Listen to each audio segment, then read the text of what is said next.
فیلم از یک فاحشه‌خونه شروع میشه. یه تاجر پولدار به اسم سایمون از صبح تا شب مشغول وقت گذرونی با دخترهاست، ولی نمیدونه یه زن قراره چه بلایی سرش بیاره. با درود به همه دوستان، فیلمی که امروز میخواییم بررسی کنیم اسمش افسانه ممنوعه است. توی ادامه ویدیو صحنه‌های جنسی زیادی وجود داره، پس مراقب باشید. فیلم از یک فاحشه‌خونه توی چین شروع میشه. سایمون شخصیت اصلی داستان مشغول گشت و گذار توی فاحشه‌خونه‌های شهره. اون ثروت زیادی داره و بهترین و زیباترین دخترهای فاحشه‌خونه رو میخره و به کاخش میبره و ادامه داستان. سایمون توی فاحشه‌خونه عاشق یک دختر به اسم نیلوفر میشه و بعد از صیغه کردن شب و روز مشغول رابطه میشه. سایمون آدم هوسرانیه و بعد از مدتی عاشق همسر دوستش میتسو میشه و نقشه‌ای میکشه تا همسر میتسو رو از چنگش در بیاره.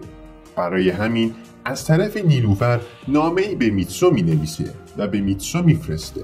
میتسو وقتی نامه رو میخونه هیجان زده میشه و به نزد نیلوفر میره.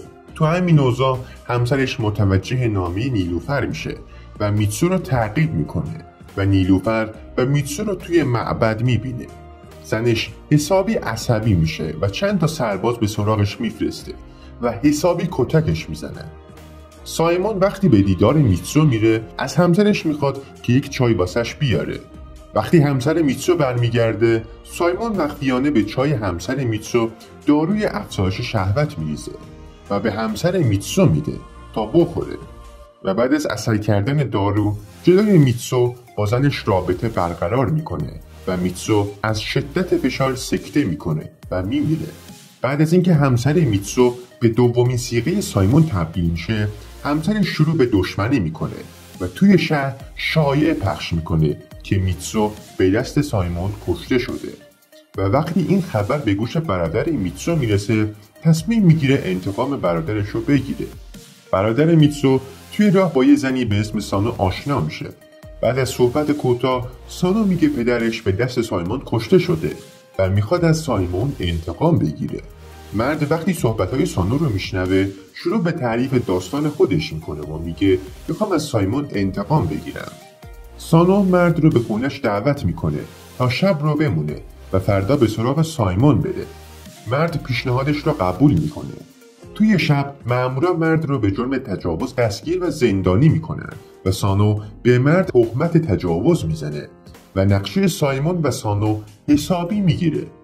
سانو وقتی به کاخ سایمون میره، سایمون پول زیادی به زن پیشنهاد میکنه، اما زن پیشنهاد سایمون رو قبول نمیکنه و در ازای پول درخواست صیغه شدن رو میده و سایمون هم با کمال میل قبول میکنه. زن قبل از اینکه با سایمون رابطه برقرار کنه پیش یه طبیب میره و از طبیب میخواد که پرده باکرگیش رو درست بکنه و طبیب ماده‌ای جاسازی میکنه و اینطوری شبش رو با سایمون میگذرونه. فردای اون روز که سایمون مشغول استراحته، زن سایمون شروع به عملیاتی کردن نقشه هاش میکنه. اون ابتدا سراغ زن میتسو میره و توی نوشیدنیش داروی توهمزا میرسه و بعد از نوشیدن دارو حسابی دیوونه میشه و عقلش رو از دست میده. بعد سراغ صیغه جدیدش میره و چند تا مزدور میگیره و مزدورها گروهی سانو رو مورد تجاوز قرار میدن و بعد به جاسوسای صیغه ها پول میده و بعد از بدگویی از نیلوفر به سایمون حسابی نیلوفر رو کتک میزنه و اعتبارش لطمه میخوره. سانو بعد از اینکه میفهمه کار همسر سایمونه تصمیم میگیره از سایمون و همسرش انتقام بگیره. سانو به سراغ طبیب میره و یک سم کشنده درخواست میکنه و طبیب یک ماده‌ای به سانو میده و میگه اگه یه قطره از این مایع هر کسی که بخوره تا حد مرگ رابطه برقرار میکنه. سانو سم رو میگیره و به چای همسر سایمون میریزه و بعد به نزد سایمون میره و سم رو به بدنش میریزه و به سایمون میگه سم رو بخوره و سایمون هم قبول میکنه.